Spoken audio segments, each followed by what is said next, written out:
Hello, welcome, and Happy New Year. Today we're going to look at something that happens to just about every player. You've got a song, you love it, you know the melody, but you're just not sure exactly what to do with it. So today we're going to take a tune, and since we're here at the beginning of 2026, that tune is Auld Lang Syne. It's a good one. And we're going to take it, we're going to find the melody first, we're going to play it against the drone, then we're going to add chords to it, and then finally we're going to add a little bit of an intro, an outro, and add some techniques, some picking patterns to turn it into something more. So, are you ready? Let's get started.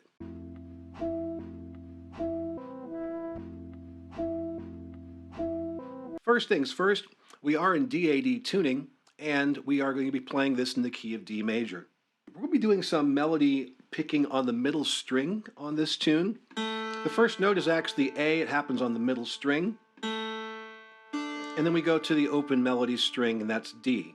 So our first two notes will be open string, middle, and off we go. So I'm just going to go ahead and play the melody for you.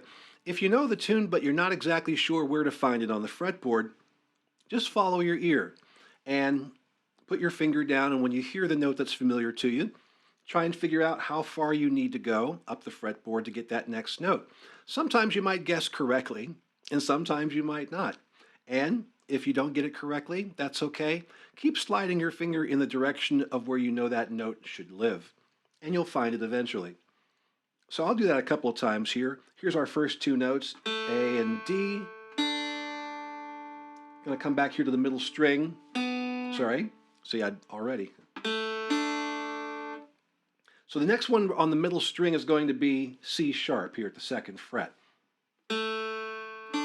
We come in, and then go back to your open melody string. Come right here to the second fret for your F sharp, and then we're going to walk that down to E at the first fret. Thumb off to open. There's a D, come back to your E at the first fret. We're going to walk down from F sharp to E to D. Now we're going to be skipping some notes here. We're going to hop over a few because we're going to come all the way up to B. So we're going to open, F sharp second fret, fourth fret A, fifth fret B. Hit that B again and come on down to A. Go back to 2 for your F sharp. Open for D. E at the melody string. Go open again and back to E. Walk it down from 2. Middle string, go to the first fret. You're going to play 2 B's there. Play open A, and then open D. There we have it. We've got the first part of the tune. Let's go ahead and play the second part of the tune now. We're going to start here up at the 5th fret. So if you're humming the tune in your ear, you know we've been spending a lot of time with these lower notes, and now all of a sudden that note goes back to the top of our scale range. That can be tricky to find sometimes if you're not used to listening for it or finding it. But it's up here at the 5th fret that we're going to begin the second part of the tune. Bring it down to the 4th fret for A, B to A. Okay, come back down to your F sharp, go open for D, go to your E, dip down again to D and back up to E, and then go up to that high note again. We know now it's B at the 5th fret, down to 4, where our A is. We're hitting a lot of the same notes, so it's not too much to remember. Going to the F sharp, the 2nd fret, come back to A, and come back up to B. And we've done this a couple times, so this should be familiar to you. Come down from 5 to 4, 2, open, 1, dip down to open, back to 1, walk it down from 2, and now that middle string tag, go to the 1st fret, middle string, get the B, open A, and you know the last note, the same one that anchors the key, it's D. There's our D on the melody string. Let me play right through that nice and smoothly for you so you can take a look and see where I'm going and take notice of your landmarks, what frets are nearby and that type of thing. You don't have to go as fast as I'm going either. Go as slow as you need to go in order to really plant those notes in your head. Starting from the middle, A.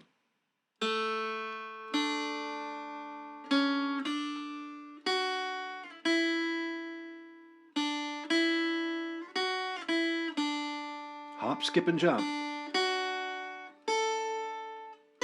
B is the highest note we're going to play. Just remember that.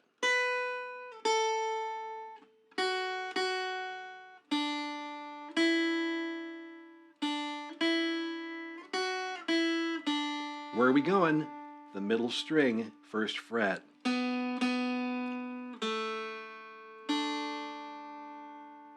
Remember, we start the second part of the tune up high.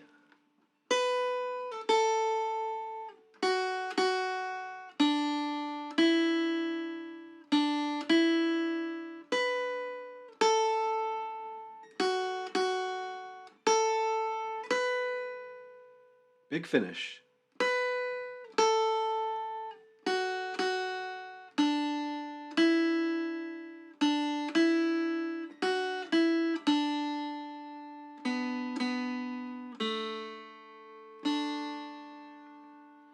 All right, so we have our melody, and whether you know the tune or not, if you're just learning the melody or just figuring it out on your instrument, that's the most important thing because the melody is what people tend to hum or whistle when they're thinking about the tune or singing out there. So once we got that melody down and we know where it lives, remember that because this is going to be really super important when we start adding chords to the mix. Let's go ahead and play it with the drone now. It's a lovely thing, and that's what makes the dulcimer such a unique instrument. That drone, that hypnotic sound, pulls you in. And since we're in the key of D major, when we strum across all the strings and we're tuned D-A-D, we just play our melody and the drone supports that and everything sounds great. This is the easiest way to play Auld Lang Syne. Here we go. 1, 2, 3.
All right, I love a drone. A drone sounds really great. Now you'll notice that I was going across all the strings along with the melody. And all you're doing at that point is you're playing the melody in the same place as you did before, but now you're continuing all the way across the fretboard and including all those strings. You'll notice though that when I got to the middle string to play some of those notes, I didn't go all the way across the strings. I actually sort of went just across the middle in the bass string. Reason for that is because if you play a note that's higher than the melody string, it tends to get buried. And so because that melody is on the middle string at that point, I just try to avoid playing the melody string so we don't bury the melody, which is now not on the melody string, but now on the middle string. That's just a way of making sure that melody sticks out. All right, so there's our drone melody. Now let's take it to the next step and add the chords.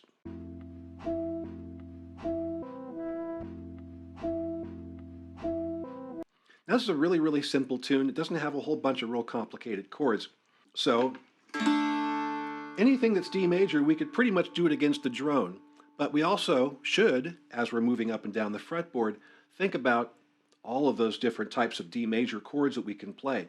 So 0, 0, 2 is a full D major chord. A 2, 3, 4 is a great one. 4, 5, 7 is great as well. And of course, we can flip all of those chords over. 7, 5, 4, 4, 3, 2, and 2, 0, 0, all of those for D major. So, we can throw in some of those things in your arrangement. Let's see what we're going to do now. So we're going to start off and just kind of go.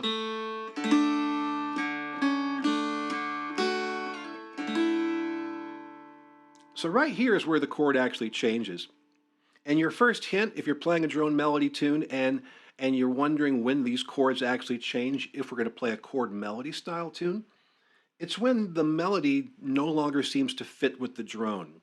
If the melody seems very happy and peaceful in the drone, then it's probably, part of that chord. But as soon as you go somewhere else and the melody suddenly seems a little restless, like it doesn't quite belong there, it's because it doesn't. It's because the chord actually changed. And it doesn't kill the song, especially on a mountain dulcimer. But that's an A chord that comes in there.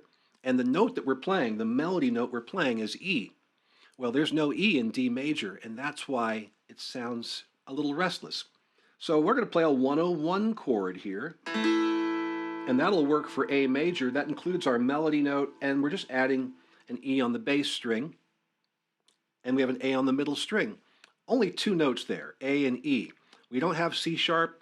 We don't really need it at this point for the harmony. We've got the melody, and we've got enough support for our chord change. So let's go ahead and take that from the beginning.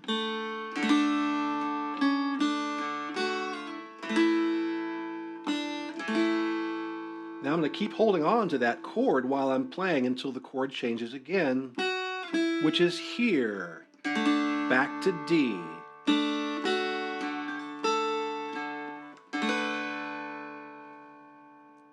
Right there, that note doesn't sound like it's very restful, does it?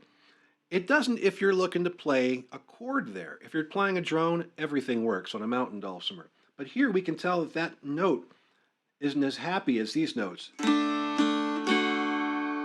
That F sharp is very happy living in that D major chord because it's part of the chord. That A right there is happy to be in the chord because it belongs in a D major chord. That B is not quite sure what it's doing there. It's doing just fine there, actually, but it's a G chord now, and B happens to be the middle note in a G major chord. So we're going to go ahead and just play an L-shaped 3-3-5 G major. Oh, listen to how that sounds. See, that B feels restful now, living inside of that G major. Then we're going to follow that with a D. So you could either just drop back down to the drone, or you could drop down to your 2-3-4 chord shape, which will bring in some really cool harmony. Very nice, right? So you have your options available to you. Aren't you glad we went over those D major chords? Okay, so we're going to go from, I'll keep it simple. We'll go back to the drone for this. 101 chord for your A. Now we're going to go and do a B minor. B minor is 2-1-0. And this is going to happen really quickly. We're going to jump right into a G chord. So we're going to go. Then the middle note. Notice that my ring finger is on B, and that's right there on the middle string. And it's already there as part of a B minor chord. The next chord is going to be a G major, and that note still works out there. But we're going to hit that B again because it's part of the melody. So we're going to go, hit the middle string, and then hit your 3-1-0 G major. And then move your finger down to 1. Play the E by itself, and then play 0-0. Now the melody is actually right there on the middle string. So if you can get away with just sweeping in and playing just the 1 and the 0 on the middle string, that's going to work out. Remember, you don't want to play anything that's higher than the melody. And if you come all the way across, that D is a little higher than the A, but it's not too bad. It's the open drone, so I think you can kind of get away with it there. But do try and play a 1-0. And then open D, that's the first part of the tune. Let me go ahead and play that for you.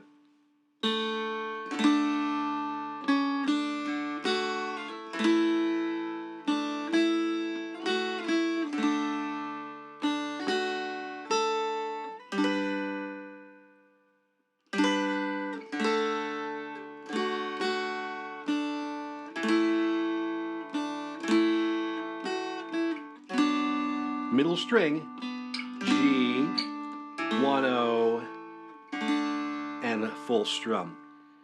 Now the second part, remember, we're going up high, right? And when we go up high, we're playing a G chord. So this time I'm going to take it down into that 2-3-4 D major. 101 for the A, back up to G, and down to D. Back up to G, and I'm going to go to drone this time. 101 chord for A, and then we know this part, B minor, pick your middle string, G, 1-0, and open drone. All right, now we've got the chords and the melody put together, and we can play in that chord melody style. The chord melody style is basically where it always sounds like we're playing a full chord, but we've got that melody somehow perched on top, always audible, always able to hear it. It's kind of a cool little trick there. Just make sure that your melody is the highest pitched note in the chord, and you're always going to be able to hear it clearly. Let's do some picking patterns, change some things up, and then put an intro and an outro onto the tune and make it feel like a finished piece.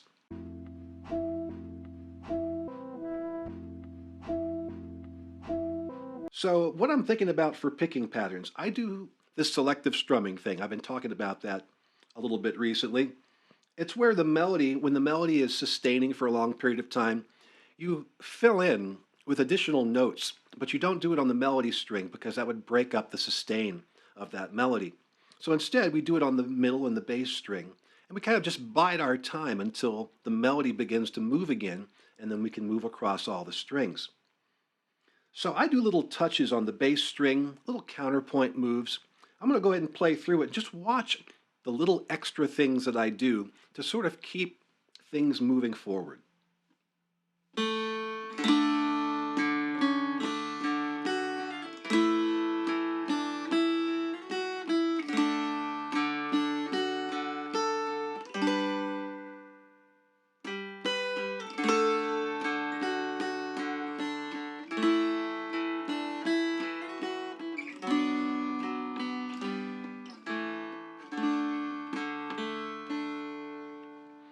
All right, so those little extra things, especially on the bass string, you'll find me doing them right after a note, a dotted quarter note, which is kind of a long stretched out note.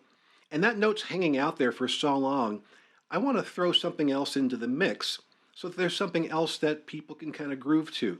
And that's what I'm doing on the edge there. So there's no rhyme or reason to it really. You just don't want to overdo it. You don't want to steal thunder away from the melody. But you do want to add a little something in the way of arrangement in there to make it a little bit more fleshed out.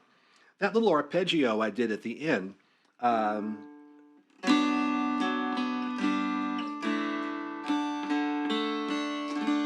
little flourishes like that can make a big, big difference between simply playing through a tune and really playing a tune. So think about those, and every little detail really adds to the creation, what you're doing. All right, let me go to the next place here.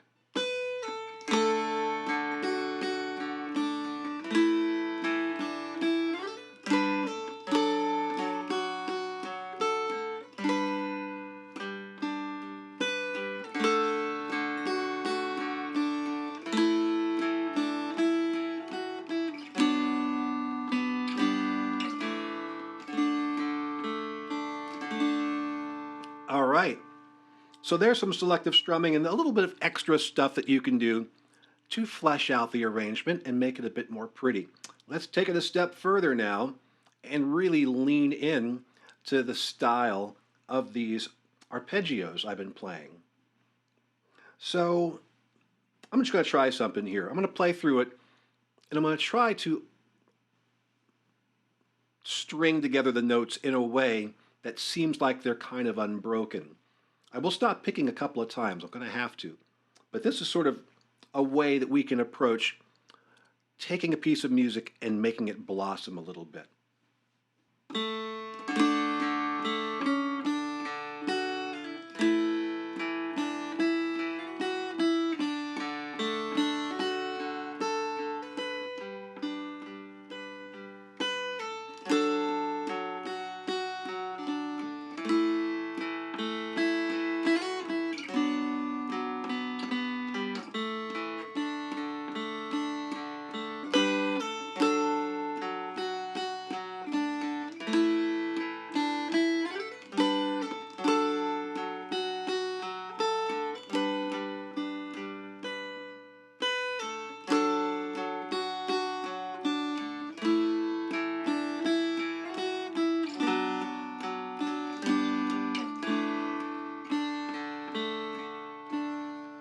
So what I tried to do there is just arpeggiate my way through. Instead of hitting the chords, boom, and then you're done with it, boom, and you're done with it, I tried to land my fingers in those chord shapes and then arpeggiate through the chords, being very, very careful not to repeat the melody notes as much as possible. It's really a challenge, but if you're very careful about it, you can do it. Let the melody notes try not to double those, and then arpeggiate through everything else there, and it creates a very flowing sense, like water, a stream of notes coming along, and it's really cool, but you have to be thoughtful about it and plot how you're going to move your fingers across those frets. It can be a little tricky sometimes, but off the cuff, you can do it just like that, and you can do it with any song. All right, one more thing to do, and that's add a little intro and an outro. So that could entail maybe including some of the elements of the tune, the melody, maybe playing the last four measures and then coming around. That's a good old jam trick. Or you could play something in the style of the tune and make it up yourself. That's a lot of fun.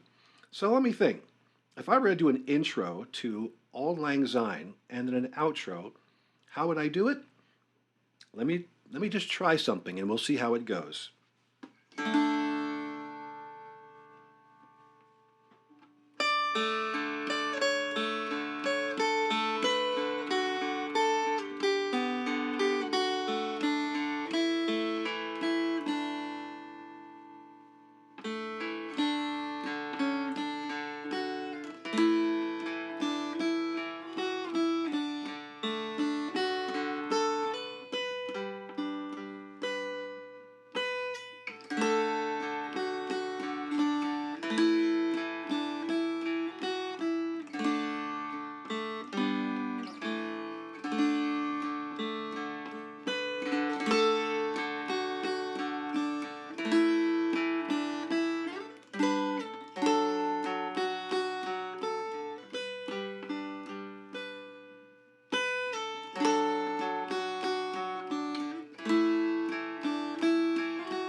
All right, that works. So what I did was something more in the style of Auld Lang Syne, kind of that nostalgic, warm feeling you can get. And then I made that up. So you can do the same thing, make it up, or you could play elements of Auld Lang Syne and put it in there so people kind of know what's coming when you start playing. So we took a tune that I think most of us know, Auld Lang Syne. We found the melody. We then put that melody together with the drone and played it in a very, very simple way. We then remembered those melody notes and paired them together with chords to create more of a full-sounding and harmonious composition. And then we began adding some personal touches, some picking, some selective strumming, and then we added some embellishments, some arpeggios, and finally we added an intro and an outro and put the whole thing together. Again, you can do this with any piece of music, no matter how simple and no matter how complex. You can break it down and you can make it happen on the Mountain Dulcimer. Thank you all very much. New look, new year, and new things coming your way very, very soon. Thanks for watching, and we'll see you next week.